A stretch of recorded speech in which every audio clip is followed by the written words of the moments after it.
Good morning, good morning, good morning सभी को। Very good morning, कैसे हैं आप सभी?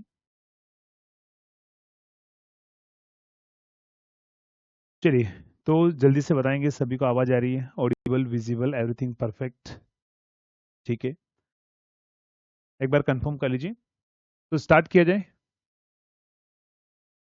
तो ये जो क्लास है, ध्यान रखिएगा, ये क्लास उन स्टूडेंट के लिए है जो MGVCL का पेपर देने वाले हैं। गुजरात के जो भी स्टूडेंट है उनके लिए ये क्लास रहने वाली है। वैसे आप इसको भी दूसरे एग्जाम के लिए भी यूज़ कर सकते हो, दूसरे एग्जाम में भी यूज़ कर सकते हो, क्योंकि NHPC और उनमें भी यहाँ से क्वेश्चन आए हुए हैं।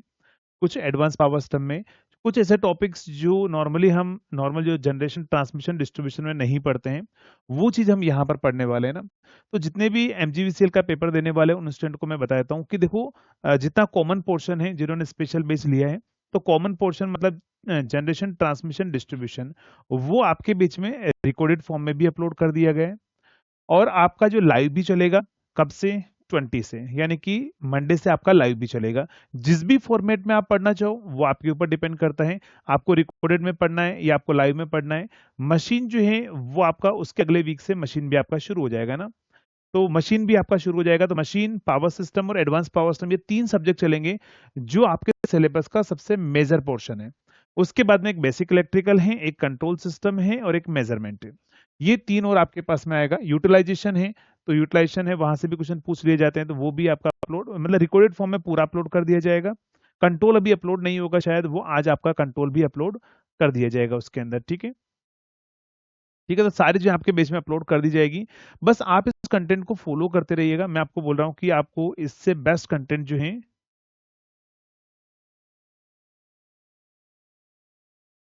आपको जो इससे बेस्ट कंटेंट है वो और कहीं नहीं मिलेगा। साउंड नहीं आ रहा है, अच्छा नहीं आ रहा है, ऐसा मत बोलो यार। साउंड प्रॉपर आना चाहिए मेरे से। एक बार रिज्वाइन कर लीजिए।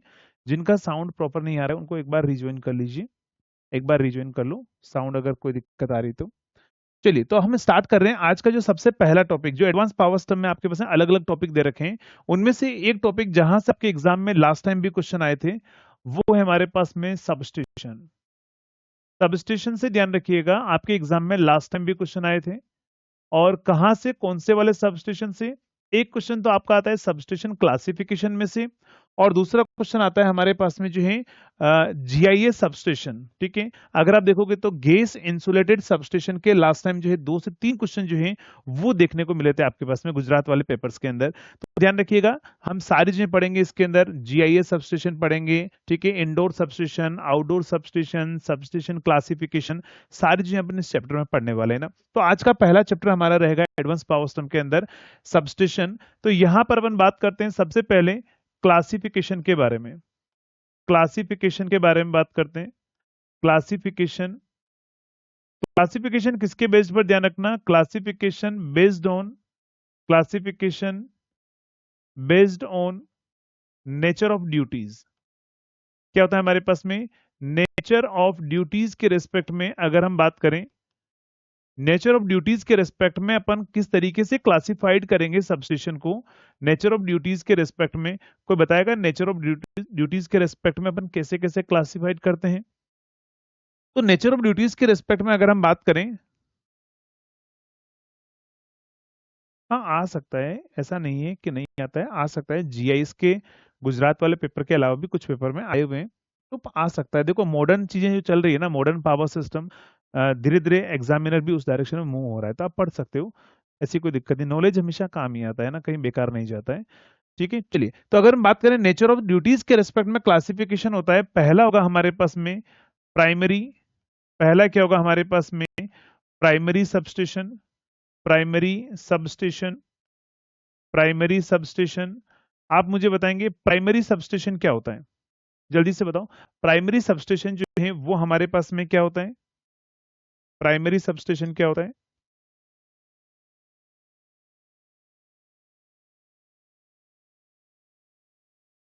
चलिए, तो प्राइमरी सबस्टेशन क्या होता है?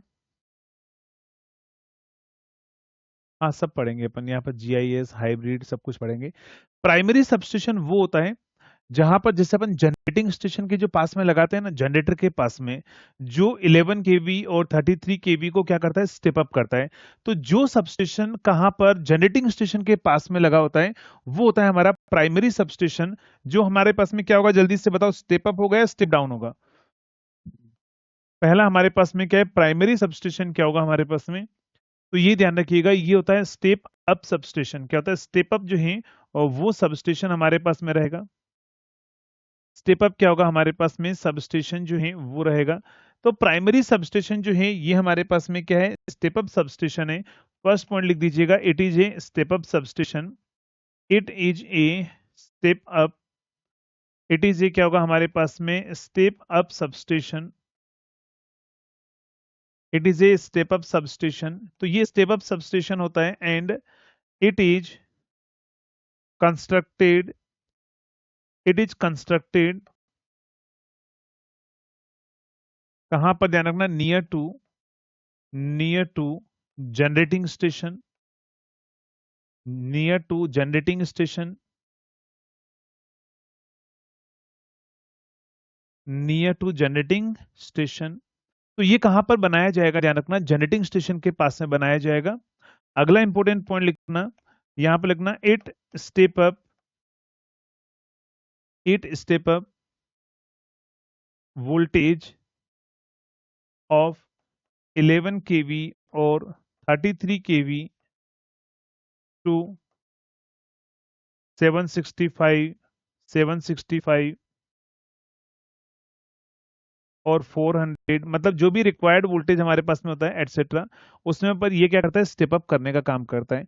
तो ये होता है हमारे पास में प्राइमरी सबस्टेशन। लेकिन दूसरा सबस्टेशन जो होता है उसका नाम होता है प्राइमरी ग्रिड सबस्टेशन। ध्यान रखिएगा, दूसरा क्या होगा, प्राइमरी ग्रिड सबस्टेशन। तो एग्जाम में ध्यान रखिएगा कि एग्जामिनर किसके बारे में बात कर रहा है, प्राइमरी सबस्टेशन के बारे में बात कर रहा है या प्राइमरी ग्रिड सबस्टेशन के बारे में बात कर रहा है। ये प्राइमरी ग्रिड सबस्टेशन कौन सा है, ये ध्यान रखिएगा, ये वो सबस्टेशन है जो जनरेटिंग स्टेशन के बाद में लगाया जाता है। जैसे मान लो आपने 11 केवी जनरेट किया, 765 में स्टेप अप कर लिया। अब जब आप आगे ट्रांसमिट करोगे तो बीच में सबस्टेशन लगाए जाएंगे, जो 765 को 400, 400 को 220, 220 को 132, 132 को 66, ये जो वोल्टेज को स्टेप डाउन करते जाएंगे, वो सबस्टेशन हमारे पास में क्या होगा, ये होगा प्राइमरी ग्रिड सबस्टेशन। तो मैं क्या बोल सकता हूं, प्राइमरी ग्रिड सबस्टेशन जो है वो इंक्लूड करेगा प्राइमरी ट्रांसमिशन, सेकेंडरी ट्रांसमिशन, इन सभी को इंक्लूड करता है। उसको अपन क्या बोलते हैं, ध्यान रखना, प्राइमरी ग्रिड सबस्टेशन। तो ये कहां पर बनाया जाता है, ध्यान रखिएगा, यहां पर लिख देना, it is constructed, it is constructed after after primary grid substation, primary substation, ऐसे लिख देना, आफ्टर स्टेप अप लिख दो इसको थोड़ा सा ना, ऐसे लिख दो, step up substation. Step up substation के बाद में बनाया जाता है, स्टेप अप सबस्टेशन क्या होगा हमारे पास में, स्टेप अप सबस्टेशन के बाद में बनाया जाएगा। And step down it step down voltage,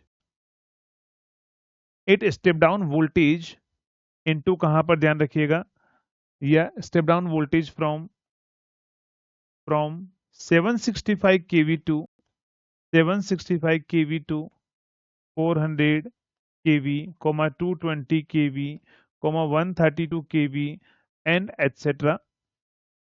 मतलब जो भी हमारे पास में रिक्वायर्ड जो भी होगा वहां पर क्या करेगा, वो हमारे पास में जो है वो स्टेप डाउन करेगा। लेकिन अगर मैं तीसरे पॉइंट की अगर मैं बात करूं, थर्ड, तो थर्ड हमारे पास में क्या होगा, step down substation. Step down substation, step down substation, या इसी को बोलते हैं हम क्या चीज, ध्यान रखिएगा, डिस्ट्रीब्यूशन सबस्टेशन। आप मुझे बताएंगे ये कहां पर बनाया जाता है, डिस्ट्रीब्यूशन सबस्टेशन जो है वो कहां पर बनाया जाता है, डिस्ट्रीब्यूशन सबस्टेशन आप बताएंगे कहां पर बनाया जाता है, कहां पर बनाया जाता है और ये क्या काम करता है, कितने वोल्टेज को स्टेप डाउन करता है? जल्दी से बताओ एक बार।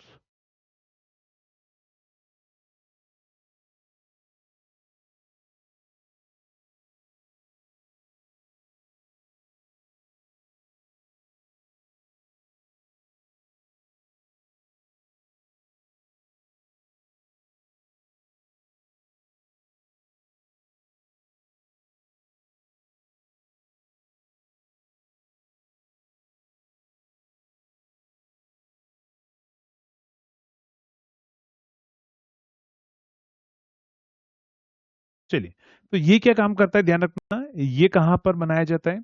ये आपके घर के पास में बनाया जाता है। जो क्या काम करता है ध्यान रखिएगा, 415 वोल्ट और 230 वोल्ट में स्टेप डाउन करने का काम करता है। करेक्ट।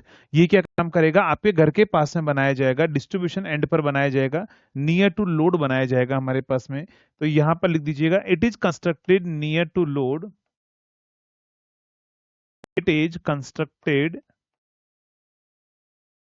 कहां पर ध्यान रखिएगा, near to load, it is constructed near to load and it step down, it step down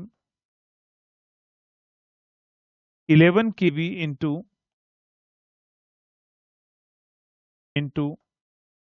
415 volt and 230 volt हमारे पास में।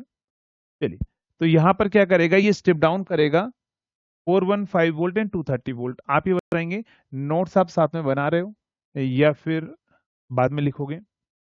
अगर नोट्स साथ में बना रहे हो तो मैं उस हिसाब से चलूंगा कि आप नोट्स साथ साथ में लिख पाए, और अगर आप बाद में बनाओगे तो फिर जो है वो मैं आपको कंटिन्यूसली पढ़ाता रहता हूँ। जल्दी से एक बार बताओ कमेंट करके।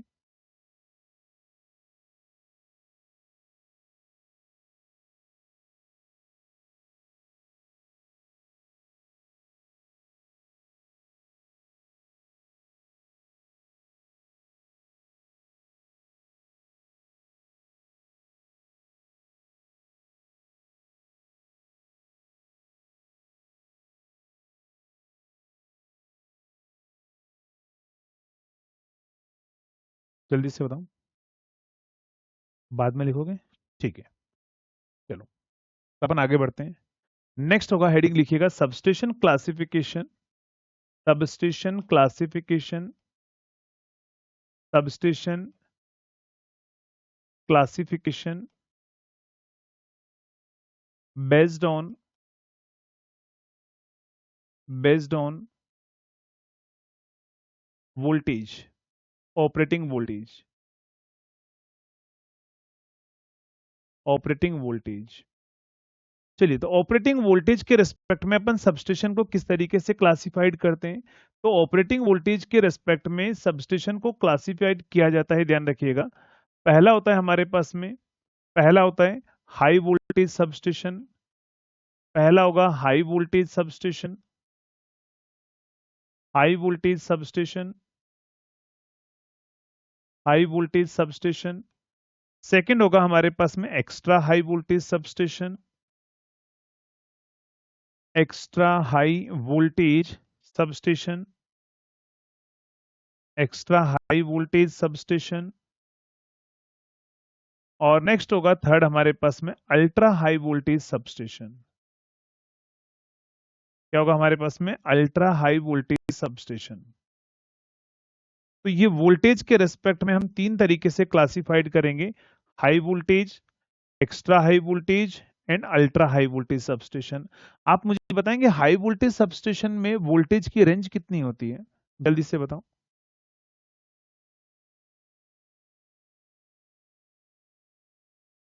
चलिए जल्दी से बताओ। हमारे पास में क्या होगा, हाई वोल्टेज सबस्टेशन जो होगा उसमें रेंज कितनी होगी? तो ध्यान रखिएगा 11 केवी से लेकर 66 केवी तक का जो सबस्टेशन है वो हाई वोल्टेज सबस्टेशन के अंदर काउंट किया जाता है। तो ये होगा हमारे पास में 11 केवी से लेकर कहां तक, ध्यान रखिएगा 66 केवी तक जो क्लासिफिकेशन होता है सबस्टेशन का रेंज, वो होगा हमारे पास में हाई वोल्टेज सबस्टेशन, 11 से लेकर 66 तक का, है ना। Extra high voltage substation count किया जाता है 66 केवी से लेकर कहां तक, ध्यान रखिएगा 400 केवी तक जो है काउंट किया जाता है, और वो हमारे पास में होता है extra high voltage substation. But ultra high voltage substation क्या होता है? मोर देन 400 केवी। तो ये अल्ट्रा हाई वोल्टेज क्या होगा हमारे पास में? मोर देन 400 केवी। अगर हमारे पास में क्या है, सबस्टेशन है, मोर देन 400 केवी का सबस्टेशन है, तो वो अल्ट्रा हाई वोल्टेज सबस्टेशन में काउंट किया जाएगा। तो आपको एग्जाम में डायरेक्टली पूछेगा कि बताओ high voltage, extra high voltage and ultra high voltage substation की हमारी जो रेंज है वो हमारे पास में क्या होगी। तो ये तीनों रेंज जो है वो आपको क्या करना पड़ेगा, आपको याद रखनी पड़ेगी, है ना। तो ये क्लासिफिकेशन है, कहां पर ध्यान रखिएगा, based on operating voltage. Next होगा हमारे पास में, नेक्स्ट लिखिएगा classification, classification, classification based on construction. अगर हम बात करें कंस्ट्रक्शन के रेस्पेक्ट में क्लासिफिकेशन अगर हम करते हैं, तो कंस्ट्रक्शन के रेस्पेक्ट में हम जो क्लासिफिकेशन करेंगे वो हमारे पास में क्या होगा, ध्यान रखिएगा। तो classification based on the construction में हमारा पहला जो सबस्टेशन होगा और वो हमारे पास में रहेगा, ध्यान रखिएगा, indoor substation, indoor substation, indoor substation. Indoor substation जो है वो ध्यान रखिएगा वो कहाँ बनाया जाता है, वो बिल्डिंग के अंदर बनाया जाता है। कहाँ बनाया जाता है, ध्यान रखिएगा। इंडोर सबस्टेशन जो है वो हमारे पास में कंस्ट्रक्शन के रिस्पेक्ट में इंडोर और आउटडोर दो ही क्लासिफिकेशन होते हैं। हम पहले बात कर रहे हैं इंडोर सबस्टेशन के बारे में। ध्यान रखिएगा इंडोर सबस्टेशन जो है बिल्डिंग के अंदर बनाया जाता है, और ये जो नॉर्मली बनाया जाता है ना, ये 11 केवी का बनाते हैं अपन, है ना। ये कहां तक बनाते हैं, ओनली 11 केवी तक का, है ना। अगर हम बात करें 11 केवी से नीचे हो या 11 केवी से ऊपर हो हमारे पास में, तो वो क्या होगा, वो आउटडोर सबस्टेशन होगा। आप मुझे बताएंगे 11 केवी वोल्टेज किस में काउंट किया जाता है? Primary transmission, secondary transmission, primary distribution या सेकेंडरी डिस्ट्रीब्यूशन? जल्दी से बताओ। 11 केवी वोल्टेज जो है वो किस कैटेगरी के अंदर आता है? Primary transmission, secondary transmission, primary distribution, secondary distribution, किस कैटेगरी में आता है, ध्यान रखिएगा। तो ये हमारे पास में आता है किसमें, ध्यान रखिएगा, प्राइमरी डिस्ट्रीब्यूशन के अंदर। किसमें? 11 केवी जो वोल्टेज आता है ना, वो प्राइमरी डिस्ट्रीब्यूशन का वोल्टेज होता है। तो जनरली जो हमारे पास में इंडोर सबस्टेशन होते हैं ना, वो प्राइमरी डिस्ट्रीब्यूशन के लिए बनाए जाते हैं। किसके लिए, ध्यान रखना, प्राइमरी डिस्ट्रीब्यूशन के लिए बनाए जाते हैं। Good morning dear. ठीक है, तो चलिए यहां पर लिखिएगा, यहां पर लिखना दिस, यहां लिखिएगा this substation, this substation, this substation is generally designed, generally क्या होगा हमारे पास में, designed for, generally designed for हमारे पास में 11 केवी वोल्टेज, 11 केवी वोल्टेज के लिए डिजाइन किया जाता है। ध्यान रखिएगा, विच इज, ब्रैकेट में लिख दो, ब्रैकेट में लिख दो, प्राइमरी डिस्ट्रीब्यूशन, प्राइमरी डिस्ट्रीब्यूशन के लिए बनाया जाता है, प्राइमरी डिस्ट्रीब्यूशन। इसके अंदर हम क्या करते हैं, ध्यान रखिएगा, बिल्डिंग बनाते हैं। तो यहां पर लिख देना इट इज, या लिखना इन this substation, in this substation, in this substation, substation, all the equipments are placed, all the equipment, all the equipments are placed, all the equipment are placed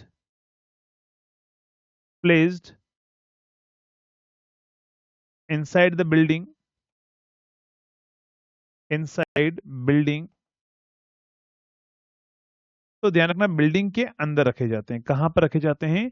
building के अंदर जो है वो रखा जाता है, इसके अंदर सारे इक्विपमेंट्स को, है ना। लेकिन अगर हम बात करें आउटडोर सबस्टेशन के बारे में, आउटडोर सबस्टेशन के बारे में, आउटडोर सबस्टेशन के बारे में,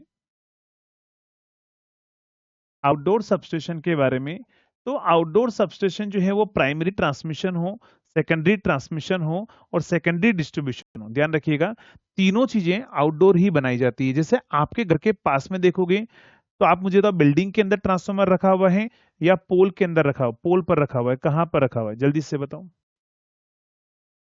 आउटडोर सबस्टेशन जो है उसमें सारे इक्विपमेंट कहाँ रखे जाते हैं, ओपन एरियाज के अंदर। आप वहां पर देखोगे बिल्डिंग के अंदर ट्रांसफार्मर नहीं होगा, ओपन एरिया के अंदर रखा जाएगा ना। तो सेकेंडरी डिस्ट्रीब्यूशन जो है वो भी ओपन एरिया में बनाया जाता है। और जो प्राइमरी ट्रांसमिशन है, सेकेंडरी ट्रांसमिशन 400 केवी, 220 केवी, 132 केवी, 11 केवी से ऊपर ऊपर वाले सारे कहाँ बनाए जाते हैं, ध्यान रखिएगा वो ओपन एरिया में बनाए जाते हैं ना। तो यहाँ पर ध्यान रखिएगा इसके अंदर क्या होगा, आउटडोर सबस्टेशन। तो यहां पर लिखना जनरल, यहां पर लिख दीजिएगा primary, primary distribution, primary distribution, primary distribution comma primary, primary transmission, transmission and secondary, primary distribution comma primary transmission and secondary, primary distribution नहीं प्राइमरी ट्रांसमिशन कीजिएगा, यहां पर प्राइमरी ट्रांसमिशन करना है इसमें, प्राइमरी ट्रांसमिशन और सेकेंडरी डिस्ट्रीब्यूशन है ना, secondary distribution, secondary distribution are outdoor, outdoor substation. तो ये सारे क्या होंगे, ध्यान रखिएगा ये आउटडोर सबस्टेशन होंगे, आउटडोर सबस्टेशन होंगे। आउटडोर सबस्टेशन ध्यान रखना सारे इक्विपमेंट्स को हम ओपन एरिया के अंदर रखते हैं। तो यहां पर लिख देना in a outdoor substation, outdoor substation all equipments are placed, all equipment are placed in open area। Next अगर हम बात करें आउटडोर सबस्टेशन दो टाइप के होते हैं, कोई बताएगा आउटडोर सबस्टेशन कौन कौन से होते हैं। Outdoor substations are two type, outdoor substation are two type. Outdoor substation जो होंगे वो हमारे पास में आर टू टाइप्स, दो टाइप के हमारे पास में होंगे आउटडोर सबस्टेशन। कौन कौन से, कोई बताएगा, चलो जल्दी से बताओ। आउटडोर सबस्टेशन हमारे पास में दो टाइप के होते हैं, कोई बताएगा कौन कौन से दो टाइप के होते हैं। अच्छा एक और चीज ध्यान रखिएगा, जो भी MGVCL एग्जाम की स्पेशली तैयारी कर रहे हैं, आपके एग्जाम से पहले अगर आपका एग्जाम जैसा कि स्टूडेंट बोल रहे हैं सर अक्टूबर तक पेपर हो जाएगा, तो आपके एग्जाम से पहले मैं आपको बताता हूँ कौन कौन से लाइव में हो जाएंगे। और कोशिश कीजिएगा लाइव वाला कंटेंट, जो नया कंटेंट है, रिसेंट वाला कंटेंट, वो हमेशा अपडेटेड रहता है, तो उसको पढ़ने की कोशिश कीजिएगा ना। बाकी जो सब्जेक्ट है जैसे मान लो मेजरमेंट हो गया, कंट्रोल हो गया, बेसिक इलेक्ट्रिकल, एक बार उनको रिकॉर्डेड फॉर्म में आप देखते रहिएगा। अगर जल्दी एग्जाम हो तो, वो भी लेट हुआ तो अगर दिसंबर तक गया तो सारे एग्जाम सारे सब्जेक्ट में आपको लाइव भी पढ़ा दूंगा, है ना। और एक और चीज है ना, प्राइस को मत देखिएगा, क्योंकि मैं देख रहा हूँ कि अभी गुजरात वाले स्टूडेंट के लिए बहुत भारी भारी मात्रा में जो कोर्स आ रहे हैं उनकी प्राइस, कोई 10,000 रुपए में कोर्स लॉन्च कर रहा है, कोई 5,000 रुपए में लॉन्च कर रहा है। मैं आपको इतना बोल रहा हूँ कि ये 10,000 या 5,000 रुपए में अमाउंट देखकर मत जाइएगा ना, कि वहाँ अमाउंट ज्यादा होगा तो कंटेंट जो है वो अच्छा मिलेगा, नहीं मिलेगा। यहाँ पर जो 5,000 रुपए में जो लॉन्च कर रहे हैं ना, जो एक सर है आपने देखा होगा आपके वहां पर, वेव नाम से ऐसा कुछ चलता है भाई, वो पिछले 3-4 साल पुराना रिकॉर्डेड कंटेंट आपको देते हैं। रिसेंट एग्जाम पैटर्न ही अलग है, रिसेंट एग्जाम के क्वेश्चन ही जो है हमारे पास में क्या हो रहा है, बहुत ही अलग लेवल के क्वेश्चन पूछे जा रहे हैं। और अगर आप 4 साल पुराना कंटेंट पढ़ोगे तो करंट एग्जाम को आप फाइट ही नहीं कर पाओगे ना, कभी भी ध्यान रखिएगा। क्योंकि हमारे यहाँ पर जो है मेरी अपने कोर्सेज की प्राइसेस हमेशा कम ही रहती है, तो प्राइस पर मत जाइएगा ना। और अगर आपको अच्छा लगे तो दोस्तों को जरूर बताना है, इस चीज का ध्यान रखिएगा। कंटेंट आपको बेस्ट मिलेगा, और मैं आपको बोल रहा हूँ कि मैक्सिमम से मैक्सिमम सिलेक्शन जो है वो आपको यहीं पर से देखने को मिलेंगे जरूर, है ना। चलिए, तो आउटडोर सबस्टेशन दो टाइप के होते हैं। चलिए, किसी ने बताया, एकदम सही आंसर है sir, pole mounted and foundation mounted. कौन से होते हैं, ध्यान रखिएगा। आउटडोर सबस्टेशन जो है वो पोल माउंटेड होगा और दूसरा क्या होगा, फाउंडेशन माउंटेड होगा हमारे पास में। तो आउटडोर सबस्टेशन की अगर हम बात करें तो यहाँ पर लिखिएगा दो टाइप के होते हैं। कौन कौन से, पोल माउंटेड हमारे पास में होते हैं, एंड दूसरा क्या होगा हमारे पास में, फाउंडेशन माउंटेड। फाउंडेशन माउंटेड, आप मुझे बताएंगे पोल माउंटेड सबस्टेशन जो होते हैं ना, वो कौन से वाले होते हैं। पोल पर ट्रांसफॉर्मर रखा जाता है तो कौन से वाले में आता है, प्राइमरी ट्रांसमिशन में आता है, ये सेकेंडरी ट्रांसमिशन में आता है, या सेकेंडरी डिस्ट्रीब्यूशन में आता है, किस में आता है। ये तीन चीजें हमारे पास में आउटडोर के अंदर रहेगी, है ना।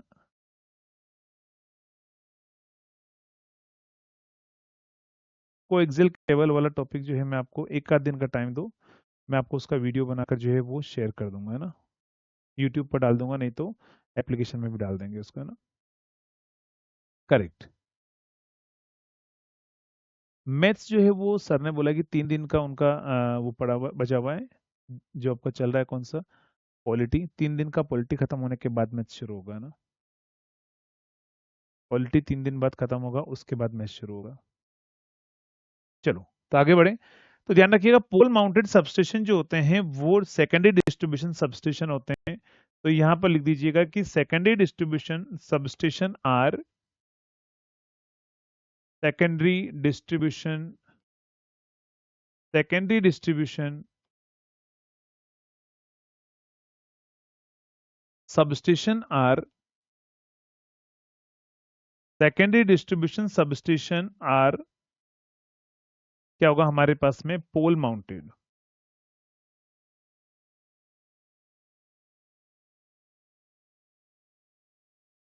जहां पर वोल्टेज होंगे 415 वोल्ट और 230 वोल्ट। ये जो सबस्टेशन होंगे ना, ये हमारे पास में क्या रहेंगे, ध्यान रखिएगा, ये हमारे पास में रहेंगे पोल माउंटेड सबस्टेशन।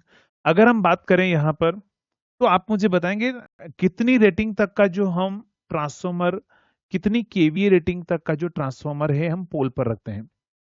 कोई रेटिंग पता है किसी को, कितनी केवीए रेटिंग तक का जो ट्रांसफॉर्मर होता है उसको पोल पर रखा जाता है।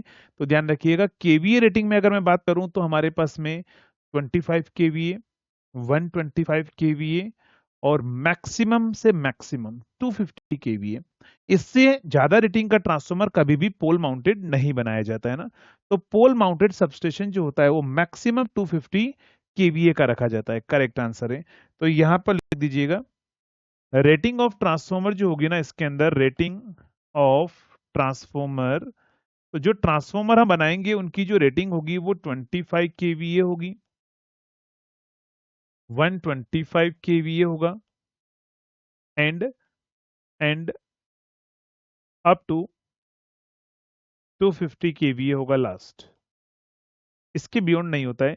जितने भी 250 केवीए से रेटिंग से ज्यादा के ट्रांसफॉर्मर है वो सारे फाउंडेशन माउंटेड बनाए जाते हैं। फाउंडेशन माउंटेड का मतलब है कि उनको कहाँ रखा जाता है, जमीन पर रखा जाता है ना। जमीन पर हम रखते हैं तो वो होता है हमारे पास में फाउंडेशन माउंटेड। तो यहां पर क्या होगा, यहां पर लिख दीजिएगा, the transformer whose rating, the transformer whose rating is whose rating is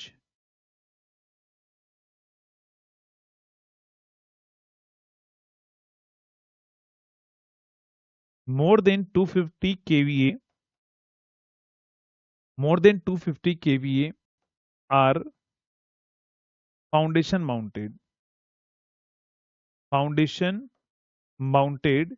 तो ये ध्यान रखिएगा, ये क्या होंगे हमारे पास में, फाउंडेशन माउंटेड हमारे पास में रहेंगे। और इसके अंदर मैं आपको फोटो भी दिखा देता हूं ताकि आपको थोड़ा सा जो है उससे आइडिया जरूर मिल जाएगा।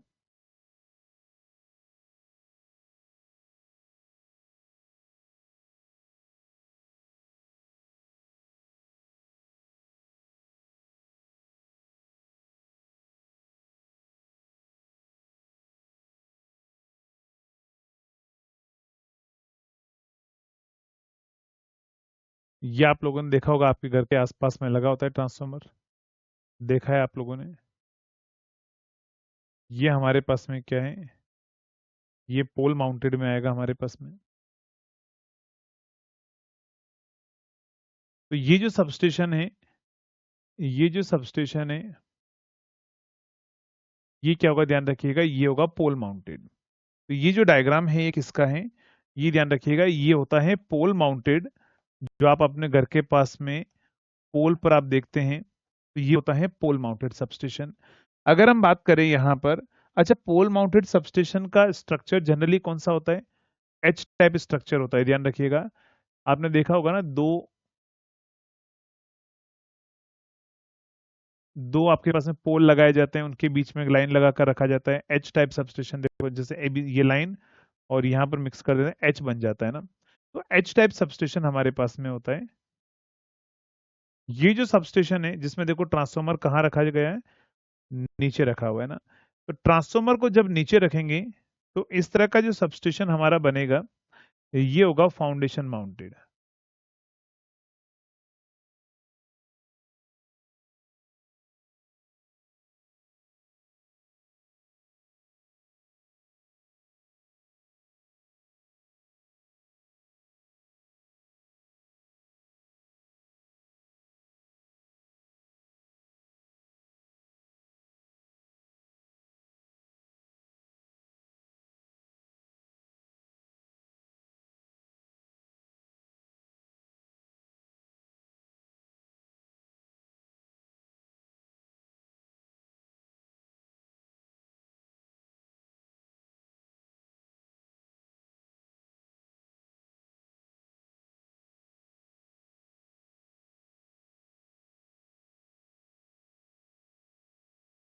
चलिए, तो ये डायग्राम रहेगा हमारे पास में फाउंडेशन माउंटेड का।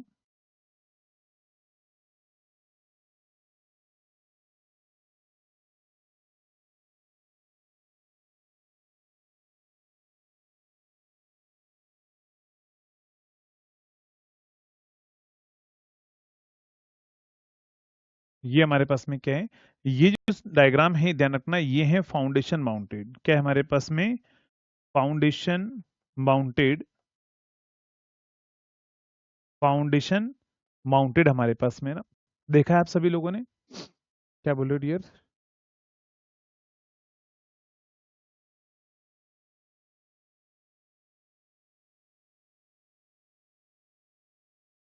हाँ, जो एच टाइप सबस्टेशन जो होते हैं वो सारे हमारे पास में क्या होते हैं, पोल माउंटेड हमारे पास में होते हैं, फाउंडेशन माउंटेड नहीं होते हैं। पोल माउंटेड सबस्टेशन जो है वो एच टाइप स्ट्रक्चर के होते हैं, ऐसे दो पोल होते हैं, उनके बीच में यहाँ ट्रांसफार्मर रखा होता है, तो ये एच टाइप स्ट्रक्चर होता है हमारे पास में ना।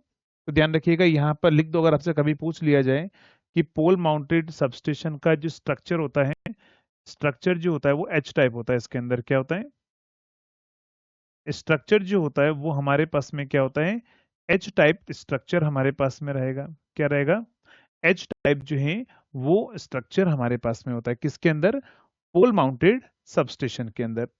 नेक्स्ट, चलो तो ये चीज आपको समझ में आ गई होगी। जल्दी से बताओ यहां तक किसी को कोई doubt, indoor substation outdoor substation, इसमें किसी को कोई डाउट समझ में तो आ रहा है, एक बार जल्दी से बता दो। यहां से क्वेश्चन आएगा, कम से कम ध्यान रखना 1 से 2 क्वेश्चन आपको देखने को मिलेगा सबस्टेशन में, क्योंकि स्पेशली आपके सिलेबस में मेंशन है सबस्टेशन के बारे में, पूरी इंफॉर्मेशन के बारे में मेंशन है। तो या तो इनमें से आएगा, नहीं तो आपके पास में जीआईएस सबस्टेशन सबस्टेशन से आएगा, ठीक है, या एयर से आएगा, या फिर हाइब्रिड से आएगा। कहीं न कहीं से क्वेश्चन आपको पूछा जाएगा, लेकिन आना जरूर है यहाँ से क्वेश्चन, है ना। ठीक है, चलिए तो यहां तक चीज समझ में आ गई। तब हम बात करते हैं एडवांटेज ऑफ, आप मुझे बताएंगे एडवांटेज किसके बताने हैं, of outdoor substation. Outdoor substation के एडवांटेज क्या होंगे, जल्दी से बताओ। आउटडोर सबस्टेशन के एडवांटेज क्या होंगे हमारे पास में, अगर हमें पूछ लिया जाए, एग्जामिनर ये पूछ ले हमारे पास में कि what are the advantage of outdoor substation, जल्दी से बताओ। आउटडोर सबस्टेशन जो हम बनाते हैं उसके एडवांटेज हमारे पास में क्या क्या होंगे, पहला एडवांटेज आप बताएंगे, फर्स्ट एडवांटेज बताओ जल्दी से।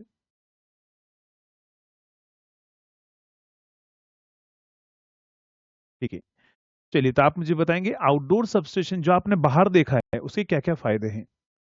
पहला तो क्या होता है हमारे पास में, फॉल्ट को लोकेट करना हमारे लिए बहुत आसान होता है। क्यों? क्योंकि देखो सारी चीजें अंदर दिखी हुई है, मतलब बाहर आपको ओपन एरिया में दिख रही है। कहाँ फॉल्ट आया, स्पार्किंग होगा, हम देख लेंगे अच्छा वहां फॉल्ट आया, ठीक है। तो यानी कि फॉल्ट लोकेशन जो है अगर हमें देखना है या फॉल्ट को लोकेट करना है तो वो हमारे पास में बहुत आसान होगा, है ना।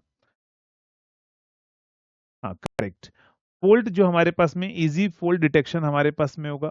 और दूसरा एडवांटेज बताओ, जल्दी से बताओ। पहला तो हमारे पास में क्या होगा, फॉल्ट को डिटेक्ट करना हमारे लिए बहुत आसान होगा। दूसरा आप मुझे बताओ, दूसरा क्या फायदा है हमारे पास में? बस एक ही फायदा है ओनली? नहीं, वो तो डिसएडवांटेज हो गया ना। मोर एरिया रिक्वायर्ड तो जो है वो हमारे पास डिसएडवांटेज हो गया। एडवांटेज की बात कर रहा हूँ। पहला एडवांटेज हमारे पास में क्या होगा, ध्यान रखिएगा, फॉल्ट डिटेक्शन आसान होगा, इजी मेंटेनेंस होगा, ठीक है। मेंटेनेंस जो है वो आप बहुत आसानी से आप कर सकते हैं, मेंटेनेंस आसानी से आप कर सकते हैं, करेक्ट। फ्यूचर में एक्सटेंशन करना है, आप मुझे बताओ, जैसे मान लो मैंने इतने एरिया में यहाँ इक्विपमेंट लगा दिए, सारे बना दिए, मुझे इसकी बढ़ाना है, इसको थोड़ा सा फ्यूचर में एक्सटेंशन करना है और ट्रांसफार्मर लगाना है। तो बताओ क्या होगा, एक ट्रांसफार्मर थोड़ा सा एरिया में और लागत लगा देंगे। फ्यूचर एक्सटेंशन अगर आप देखोगे तो बहुत आसान है। लेकिन अगर वही सबस्टेशन बिल्डिंग के अंदर है, आपने बिल्डिंग बनाई, इक्विपमेंट रख दिया, अब उसको फ्यूचर में एक्सटेंशन करना है, एक्सपांशन करना है, तो क्या इंडोर सबस्टेशन को एक्सपांशन करना आसान होगा? नहीं। क्योंकि इंडोर सबस्टेशन के लिए हमें क्या करना पड़ेगा, अगर फ्यूचर एक्सटेंशन करना है तो हमें और बिल्डिंग बनानी पड़ेगी, और बिल्डिंग बनानी पड़ेगी तो और कॉस्ट हमारे पास में ज्यादा लगेगी, पैसा ज्यादा लगेगा। फ्यूचर एक्सटेंशन हमारे लिए क्या होगा, बहुत ज्यादा डिफिकल्ट हो जाएगा। यानी कि अगर मैं बात करूं तो जो हमारे पास में आउटडोर सबस्टेशन है उसका फ्यूचर एक्सटेंशन बहुत आसान है। फ्यूचर में हम उसको एक्सटेंड करना चाहें, रेटिंग बढ़ाना चाहें, एक्स्ट्रा ट्रांसफार्मर लगाना चाहें तो वो हमारे लिए बहुत आसान है। और आप मुझे बताएंगे, बात आती है पैसे की, कॉस्ट वाइज अगर हम बात करें तो बताओ कॉस्ट वाइज क्या होगा, किसकी कॉस्ट हमारे पास में ज्यादा होगी? इंडोर सबस्टेशन की कॉस्ट हमारे पास में क्या होगी? तो इंडोर सबस्टेशन आपको पता, बनाने के लिए पहले बिल्डिंग बनाने पड़ेगी, बिल्डिंग का पैसा लगेगा, बिल्डिंग के पैसे के बाद में हमारे पास में जो इक्विपमेंट लगाने पड़ेंगे तो वो हमारे लिए बहुत ज्यादा कॉस्टली होता है। आउटडोर सबस्टेशन कुछ नहीं, ओपन एरिया में लगाने, बिल्डिंग कॉस्ट, बिल्डिंग की कॉस्ट बहुत लगती है, आपको पता है ना आजकल कितना महंगा हो गया सीमेंट, हर एक चीज मटेरियल देखो बहुत महंगा है। तो इसका मतलब है कि आउटडोर सबस्टेशन जो है वो हमारे पास में कॉस्ट क्या होती है, बहुत ही कम हमारे पास में लगती है, ठीक है। अगर हम बात करें इरेक्शन टाइम पीरियड में, आप मुझे बताओ, आउटडोर सबस्टेशन को बनाने में जो टाइम पीरियड लगता है वो लेस टाइम लगेगा या मोर टाइम लगेगा हमारे पास में? जल्दी से बताऊं। अगर मुझे कंस्ट्रक्शन का टाइम पीरियड की बात करूं तो आउटडोर बनाना बहुत आसान है, इंडोर बनाने में पहले बिल्डिंग बनेगी, टाइम बहुत लग जाएगा हमारे पास में ना। तो लेस टाइम ऑफ इरेक्शन, अगर मुझे क्या करना है, बनाना है, इरेक्शन करना है, तो वहां पर क्या होगा, बहुत कम टाइम रिक्वायर्ड होगा। तो ये सारे एडवांटेज होंगे, किसके ध्यान रखना, आउटडोर सबस्टेशन के। तो वन बाय वन अपन लिखते हैं। पहला क्या होगा हमारे पास में, फर्स्ट एडवांटेज क्या होगा, ऑल द इक्विपमेंट्स आर, क्या होगा हमारे पास में लिखना, all equipments, all equipment, all equipments are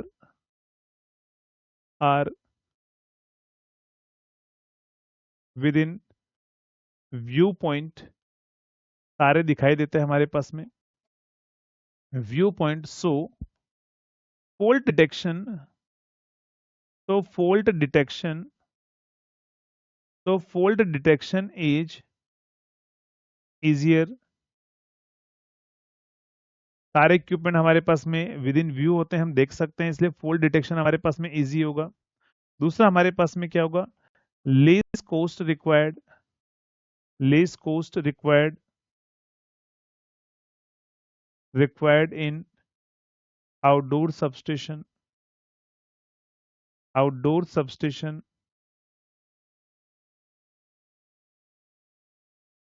outdoor substation क्यों बताऊं, रीजन क्या है, बिकॉज बिल्डिंग कंस्ट्रक्शन, बिकॉज क्या होगा हमारे पास में building cost is not required, यहां पर बिल्डिंग को बनाने की कॉस्ट रिक्वायर्ड नहीं होती हमारे पास में। थर्ड अगर हम बात करें यहां पर, थर्ड हमारे पास में क्या होगा, इजी मेंटेनेंस, इजी मेंटेनेंस हमारे पास में होगा, मेंटेनेंस हमारे पास में आसान होगा। फोर्थ हमारे पास में क्या होगा, future extension, future extension, future extension is, future extension is easily possible, easily possible, क्या होगा हमारे पास में, इजीली पॉसिबल, हमारे पास में क्या होगा, easily possible in, future extension जो हमारे पास में बहुत आसानी से कर सकते हैं इन आउटडोर। यहां पर क्या आएगा, less maintenance required, less maintenance required और लिख देना इन आउटडोर सबस्टेशन, आउटडोर सबस्टेशन। चलिए, तो यहाँ पर सारे फॉल्ट डिटेक्शन आसान है, लेस हमारे पास में क्या होगा, कॉस्ट रिक्वायर्ड होगी, इजी मेंटेनेंस होगा, फ्यूचर एक्सटेंशन हमारे पास में रहेगा। और बताओगे और क्या एडवांटेज होता है हमारे पास में, और क्या एडवांटेज होता है, जल्दी से बताओ।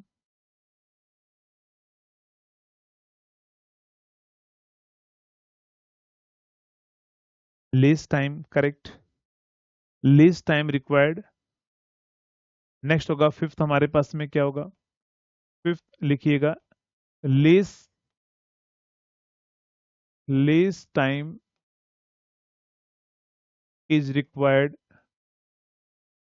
Less time is required for construction या इरेक्शन। चलिए, तो कंस्ट्रक्शन में हमारे पास में क्या होगा, टाइम बहुत कम रिक्वायर्ड होगा।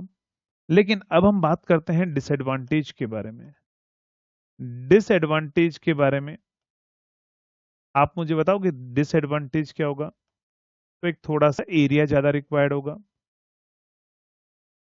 तो यहां पर लिखिएगा more area is required, more area is required.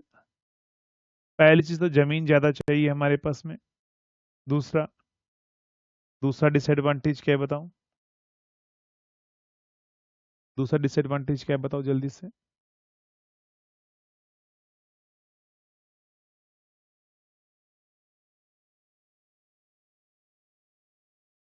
जल्दी से बताओ, दूसरा डिसएडवांटेज हमारे पास में क्या है, दूसरा डिसएडवांटेज क्या है। तो पहला तो हमारे पास में एरिया ज्यादा रिक्वायर्ड होता है, वो तो ठीक है। दूसरा डिसएडवांटेज बताओ। तो लेंथ ऑफ केबल, आप मुझे बताओ जो केबल की जो लेंथ है वो हमारे पास में आउटडोर के अंदर क्या चाहिए, ज्यादा चाहिए या कम चाहिए, जल्दी से बताओ। आउटडोर सबस्टेशन की अगर मैं डिसएडवांटेज की बात करूं तो लेंथ ऑफ केबल जो है मोर रिक्वायर्ड होता है, लेस रिक्वायर्ड होता है, मोर फोल्ड देन आउट इंडोर, हम मान सकते हैं उसको। फ्रीक्वेंसी ऑफ फोल्ड थोड़ी ज्यादा होगी आउटडोर के अंदर, लेकिन लेंथ ऑफ केबल जो है वो आपको पता है दूर दूर इक्विपमेंट है, तो केबल की लेंथ मुझे ज्यादा यूज करनी पड़ेगी हमारे पास में। तो यहां पर लिख दीजिएगा मोर, या फिर ऐसे लिख दो length of cable required, length of cable, cable required is more, किसके अंदर, इन आउटडोर सबस्टेशन, इन आउटडोर सबस्टेशन। तो आउटडोर सबस्टेशन के अंदर जो है लेंथ जो रिक्वायर्ड होगी ना हमारे पास में, और वो हमारे पास में ज्यादा रिक्वायर्ड होगी केबल की। फ्रीक्वेंसी ऑफ द फोल्ड जो है वो क्या होती है, जल्दी से बताओ। फ्रीक्वेंसी ऑफ फोल्ड आउटडोर के अंदर क्या होगा, फ्रीक्वेंसी ऑफ फोल्ड का मतलब है फोल्ड आने की टेंडेंसी है ना, कि कितना फ्रीक्वेंट फोल्ड आता रहेगा। तो आउटडोर सबस्टेशन में फ्रीक्वेंसी ऑफ द फोल्ड हमारे पास में थोड़ी सी क्या होती है, ज्यादा होती है हमारे पास में। फ्रीक्वेंसी ऑफ द फोल्ट हमारे पास में ज्यादा होती है, लाइटनिंग सर्ज, बिजली गिरेगी, फोल्ट वहां आएगा। इंडोर में बिल्डिंग के अंदर है तो बिजली गिरेगी, तो उससे कोई दिक्कत हमारे पास में नहीं होगी हमारे पास में। तो आउटडोर सबस्टेशन में अपन बोल सकते हैं कि मोर फ्रिक्वेंट फोल्ड जो है वो हमारे पास में आकर होगा। तो यहां पर लिख दीजिएगा फ्रीक्वेंसी ऑफ फोल्ट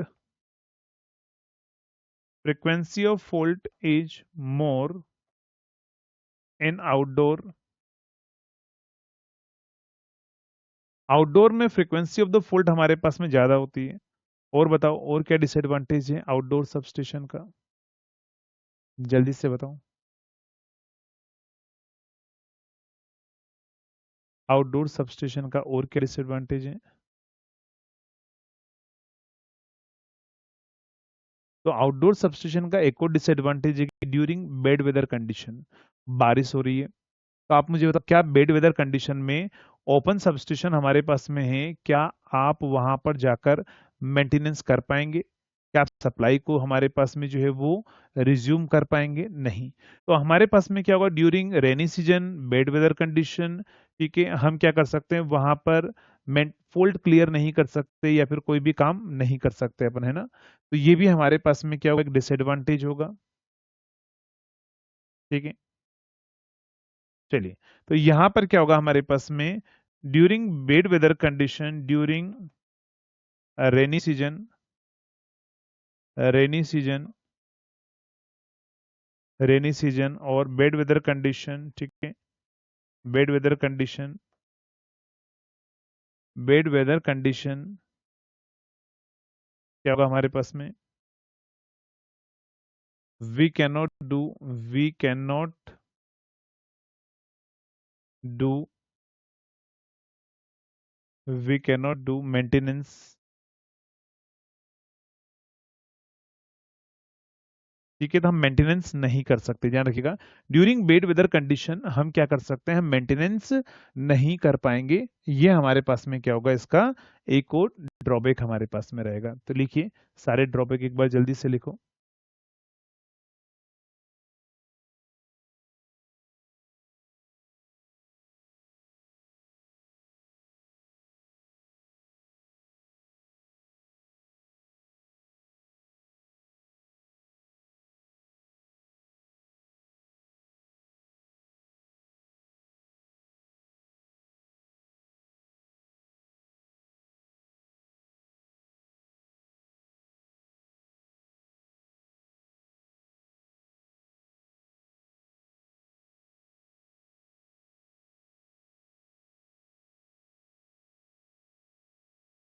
चलिए, आप मुझे बताओ अगर इंडोर सबस्टेशन है तो क्या हमें लाइटनिंग अरेस्टर जो है, इंडोर सबस्टेशन है तो क्या हमें लाइटनिंग अरेस्टर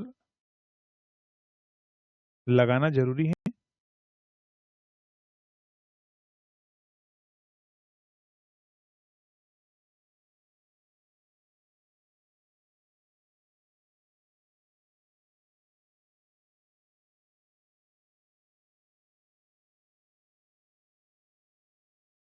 जल्दी से बताओ।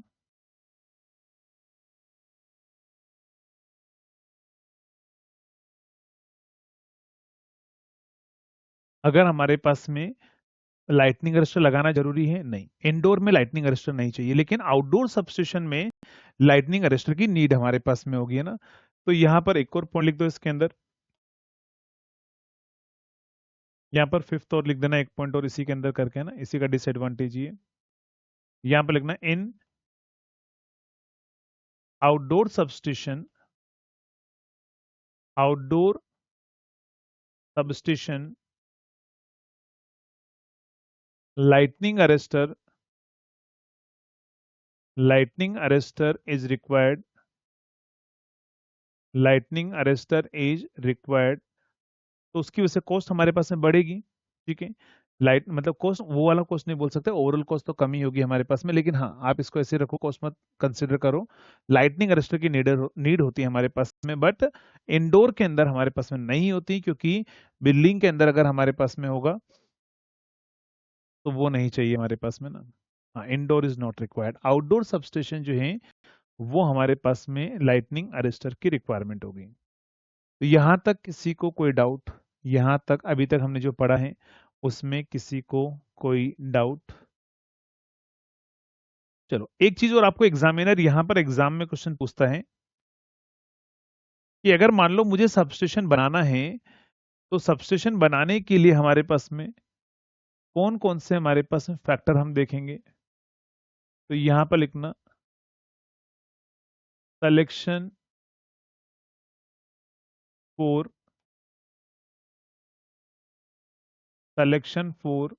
या इंपॉर्टेंट पॉइंट्स आप से लिख दो, इंपॉर्टेंट पॉइंट करके लिख दो आप। अगर आप मुझे बताओ यहां पर सब्स्टिट्यूशन बनाना है तो पहले हमारे पास में क्या होगा, फैक्टर कौन कौन से फैक्टर अफेक्ट करेंगे ना, फैक्टर अफेक्टिंग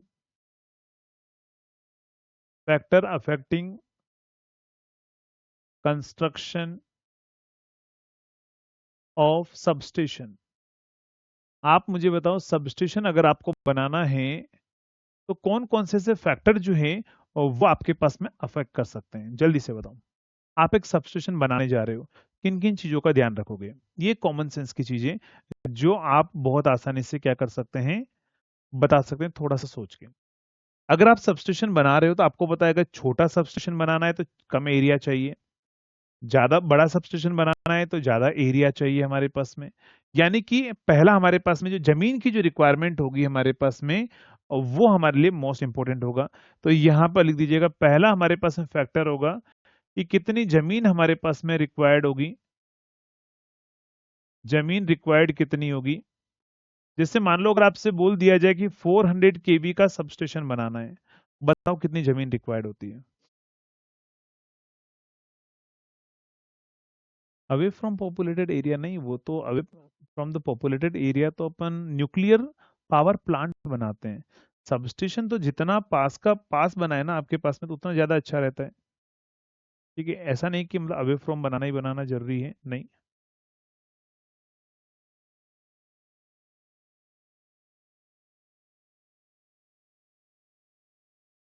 चलो जल्दी से बताओ।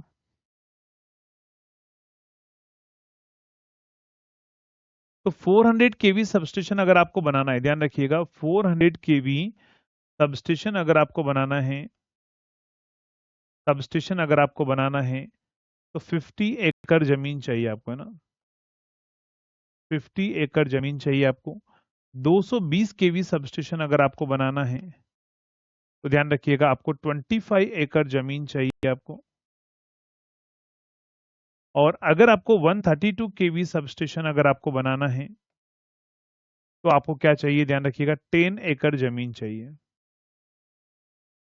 चलिए, तो ये पहला फैक्टर होगा हमारे पास में कि हम जब सबस्टेशन बनाने के लिए जाएंगे तो हम ये चेक करेंगे कि हमारे पास में जमीन कितनी रिक्वायर्ड होगी किसी भी सबस्टेशन को बनाने के लिए, पहला फैक्टर। दूसरा फैक्टर कम्युनिकेशन फैसिलिटी।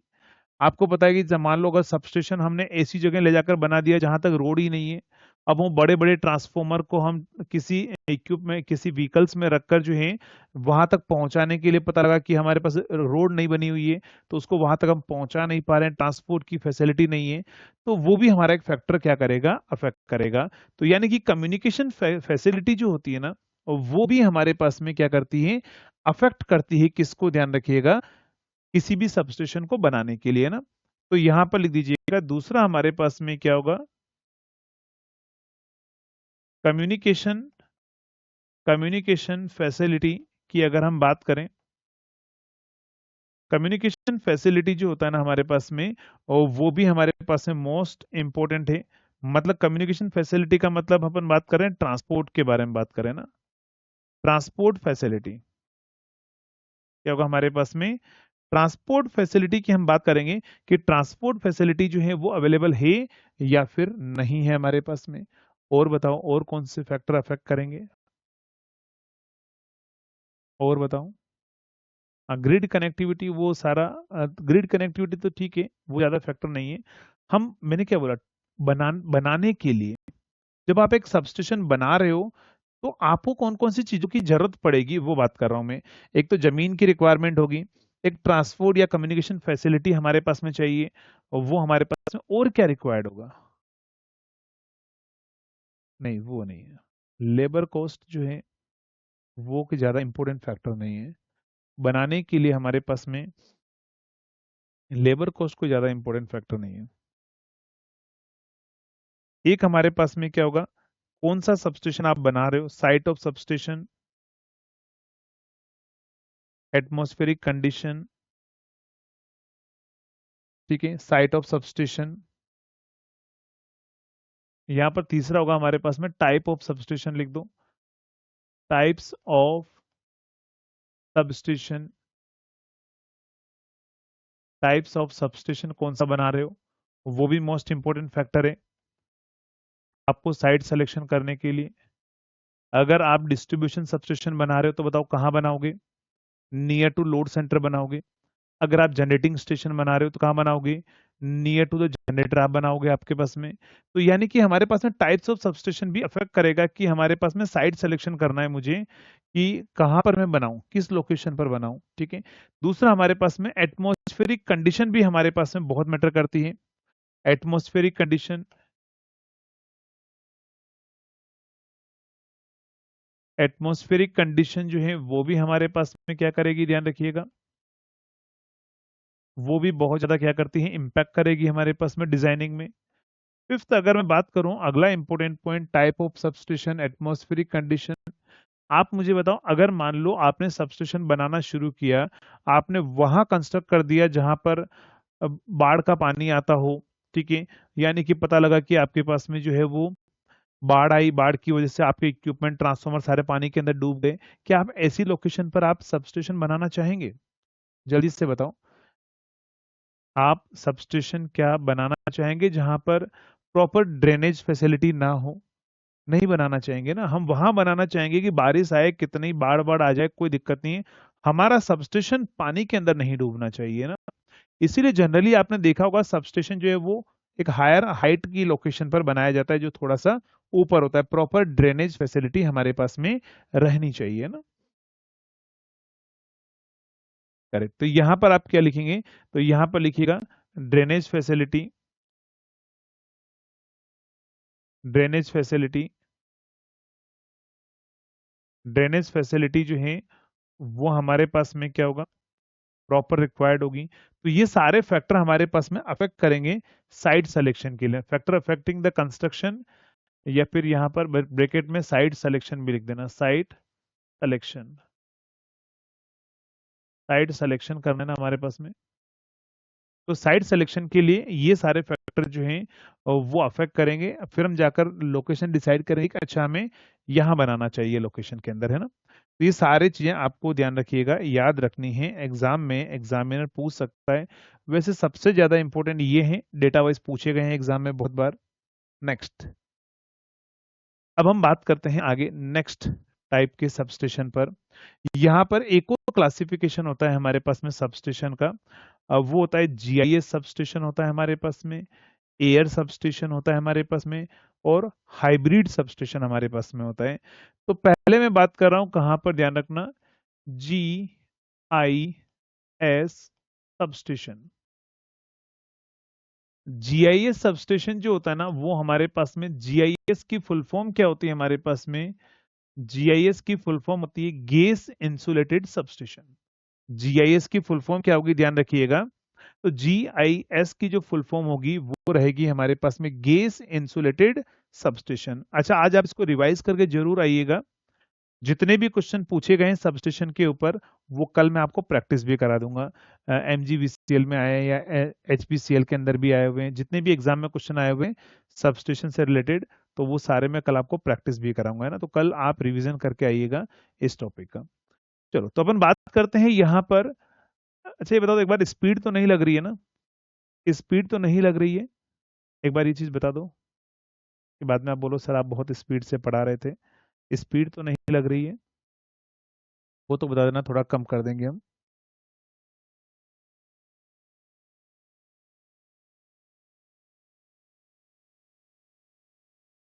थोड़ा कम करना है स्पीड,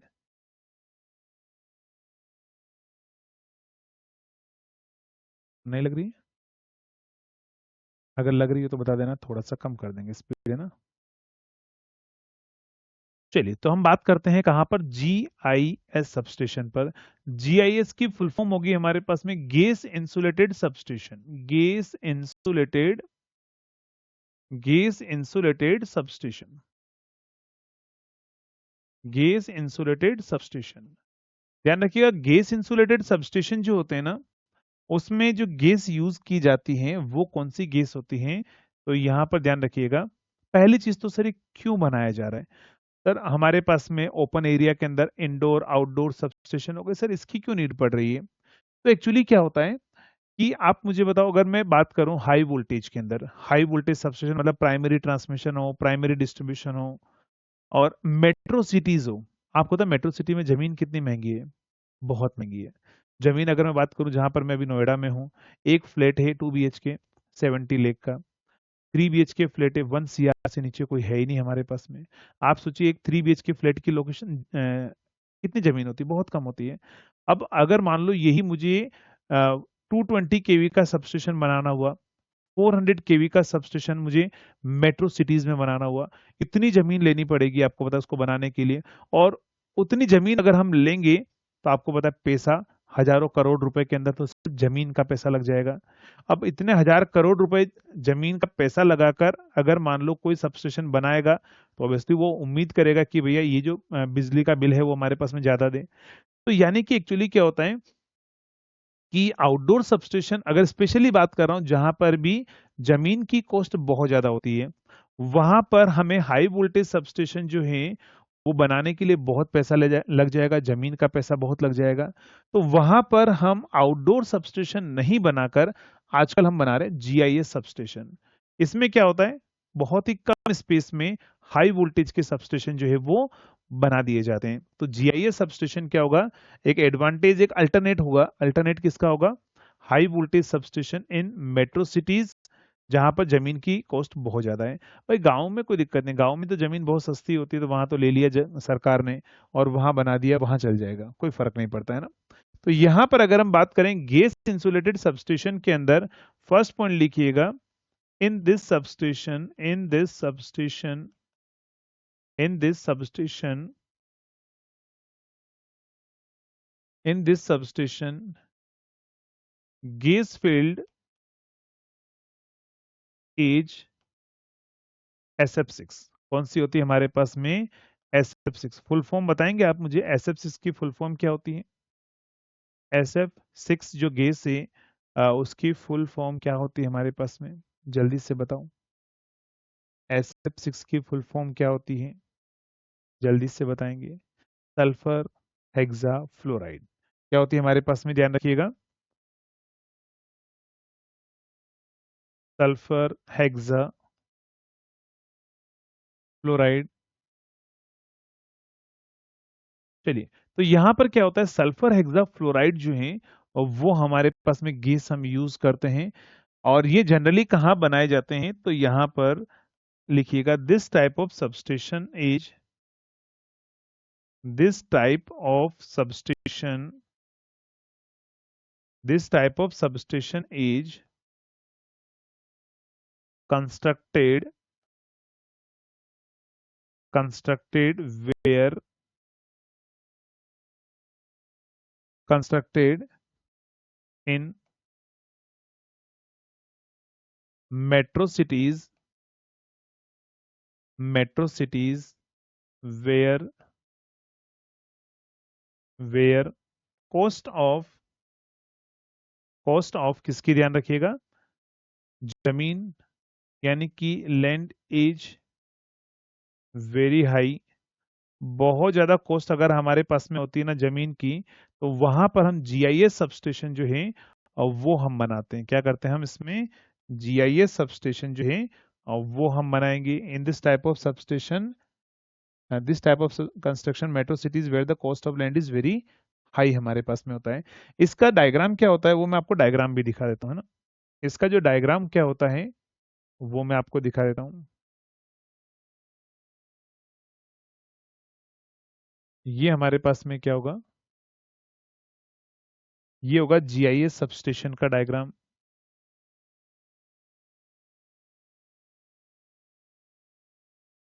ये हमारे पास में होता है GIS सबस्टेशन का डायग्राम है। अगर आप देखोगे तो यहाँ पर क्या होता है हमारे पास में, यहाँ पर जो है वो इन पाइप्स के अंदर इनक्लोजर में क्या होती है, गैस फिल कर दी जाती है। इसमें क्या होता है, अपन गैस को फिल करके एक छोटे से स्पेस के अंदर जो है वो अपन पैक करके अपन रख देते हैं। यानी यहाँ पर जमीन की रिक्वायरमेंट हमारे पास में क्या होती है, बहुत ही कम हमारे पास में होती है ना।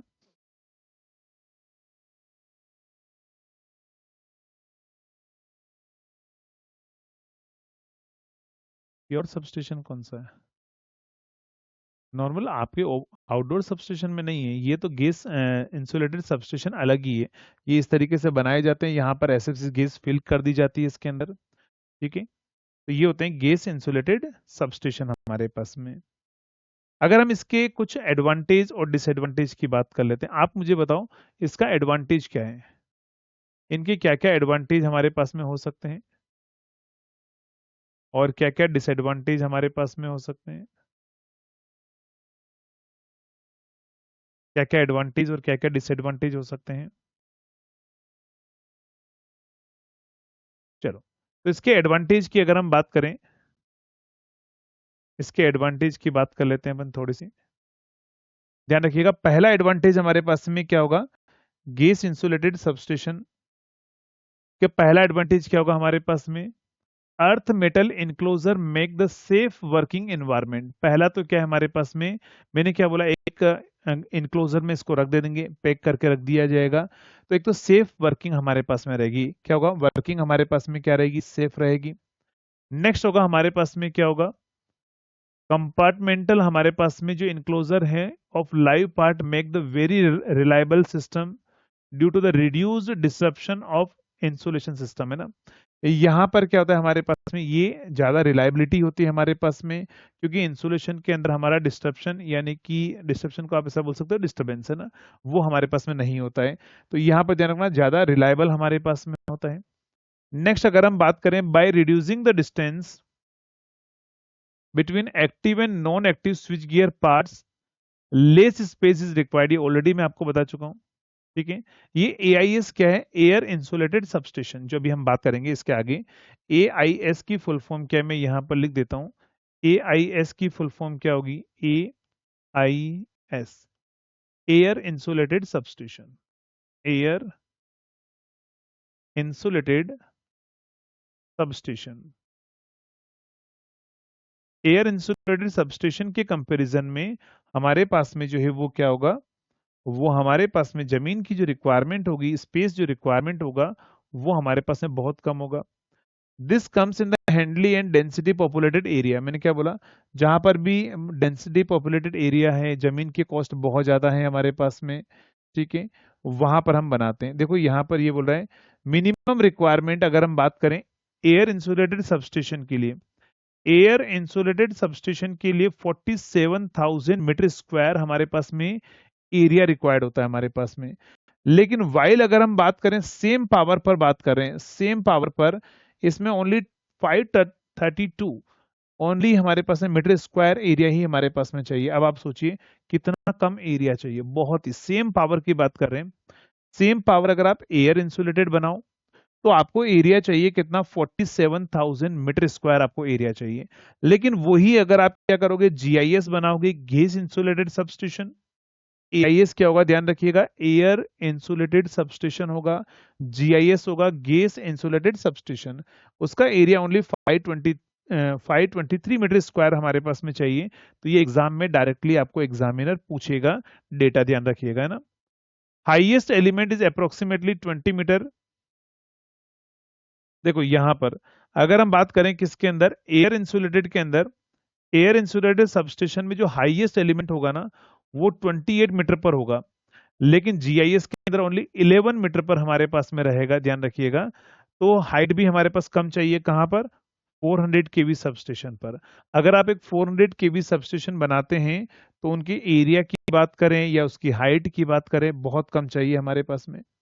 मेंटेनेंस क्या होगा, ध्यान रखिएगा, लो मेंटेनेंस रिक्वायरमेंट होगी, ड्यू टू हमारे पास में क्या होगा, एक्सपीरियंट हमारे पास design protection against external element के अकॉर्डिंग प्रोटेक्शन अच्छा होता है, तो लेस मेंटेनेंस ही कम चाहिए हमारे पास में। नेक्स्ट, यहां पर क्या होगा, अंडर शेड्यूल्ड मेंटेनेंस के अंदर क्या होगा, SF6 नाइदर एजेस और नोर डिप्लेट्स हमारे पास में होगा। There is no need to top up the gas level throughout the equipment lifetime. ठीक है, 40 ईयर्स तक, ध्यान रखना 40 ईयर्स तक इसमें कुछ भी एक्स्ट्रा काम करने की नीड नहीं है। एक बार अगर आपने सबस्टेशन बना दिया, ठीक है, तो वहां पर बार बार आपके पास में रिक्वायरमेंट नहीं होगी, है ना।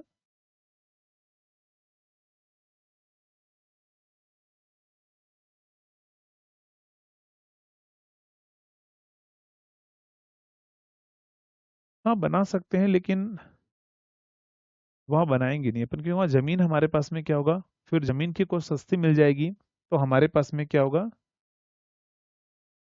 हमारे पास में क्या होगा, ओवरऑल कॉस्ट कम हो जाएगी हमारे पास में आउटडोर की, है ना। ठीक है, चलिए। Quickly accessible due too expensive pre assembly, ये बहुत आसानी से एक्सेसिबल होता है, सॉरी असेंबल होता है, एक्सेसिबल नहीं। क्विकली असेंबल हो सकता है हमारे पास में, असेंबल का मतलब है जल्दी से बनाया जा सकता है हमारे पास में।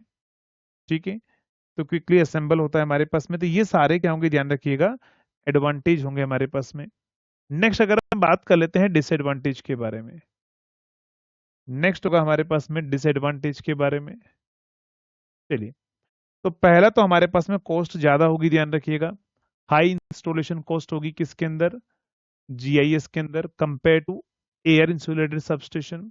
ठीक है, कॉस्ट हमारे पास में क्या होगी, ज्यादा होगी, ऑब्वियसली पता है, एसएफसी बनाएंगे, इनक्लोजर बनाएंगे, तो वो सारी चीजें हमारे पास में ज्यादा कॉस्टली रहेगा। नेक्स्ट होगा, ठीक है, प्रोक्योरमेंट, और अगर हम बात करें supply of SFC gas can be probably essentially in the rough trend and off site location, this further increase the cost। चलिए, तो यहां से क्या होगा, यहां पर भी क्या होगी, कॉस्ट ही बढ़ेगी। Level of maintenance required, high level of maintenance चाहिए, और हर कोई नॉर्मल पर्सन नहीं चाहिए ना, हाईली स्किल्ड पर्सन चाहिए। आप मुझे बताओ, ओपन एरिया में कोई डिस्टरबेंस आया, वायर लगाना है, ठीक है, लगा दिया, हर कोई गांव का आदमी भी जाकर लगा देता है, ठीक है, तो वहाँ हाईली स्किल्ड पर्सन नहीं चाहिए। लेकिन गैस इंसुलेटेड सबस्टेशन में अगर कुछ भी दिक्कत आई, तो वहां पर मेंटेनेंस के लिए हमारे पास में क्या होगा, हाईली स्किल्ड, जिसको नॉलेज होगा वही ये काम कर सकता है ना। तो ध्यान रखिएगा, थर्ड हमारे पास में ये भी डिसएडवांटेज है। इंटरनल फॉल्ट हमारे पास में tends to very close costly हमारे पास में रहेगा, and serve when they occur हमारे पास, they often leads to long outage period, and the example of हमारे पास में, देखो यहाँ पर अगर कोई फॉल्ट वोल्ट आता है ना, तो उसको क्लियर करने में थोड़ा सा हमारे पास में टाइम लग जाएगा, और कुछ नहीं है। तो हमारे पास में क्या होगा, use of impure gas well, ठीक है, बाकी इसको रहने देना। यहाँ पर क्या होगा, अगर इंटरनल फॉल्ट कोई भी आएगा, तो वो हमारे पास में क्या होगा, बहुत ज्यादा टाइम कंज्यूमिंग हमारे पास में हो जाएगा, उसको क्लियर करना हमारे लिए बहुत टाइम लग जाएगा, ये आप मान सकते हो। तो ये क्या होंगे, इसके डिसएडवांटेज हमारे पास में रहेंगे ना। तो यहाँ पर क्या है, जीआईएस सबस्टेशन के मैं आपको बता दिए हैं एडवांटेज और डिसएडवांटेज। यहाँ तक जल्दी से बताओ, किसी को कोई डाउट, यहाँ तक किसी को कोई डाउट, यहाँ तक किसी को कोई डाउट। चलिए, तो आज पहली क्लास आज अपन इतना ही रखते हैं, कल से अपन इसको 1.5 घंटे तक अपन करेंगे, और बहुत सारी नई चीजें हैं, तो आप इसको रिवाइज करके आइएगा। कल ये वाला चैप्टर खत्म हो जाएगा, कल हम पढ़ेंगे जीआईएस के बाद में एयर इंसुलेटेड सबस्टेशन। नेक्स्ट हमारे पास में क्या होगा, हाइब्रिड सबस्टेशन, और ऑक्सिलरीज ऑफ सबस्टेशन के लिए कौन कौन सी ऑक्सिलरी हमारे पास में चाहिए, वो बात करेंगे, और कल मैं आपको इनके क्वेश्चन भी आपको करवा दूंगा, है ना। ठीक है, चलिए, तो आज अपन इतना ही रखते हैं, मिलेंगे कल सेम टाइम पर, तब तक के लिए थैंक यू सो मच।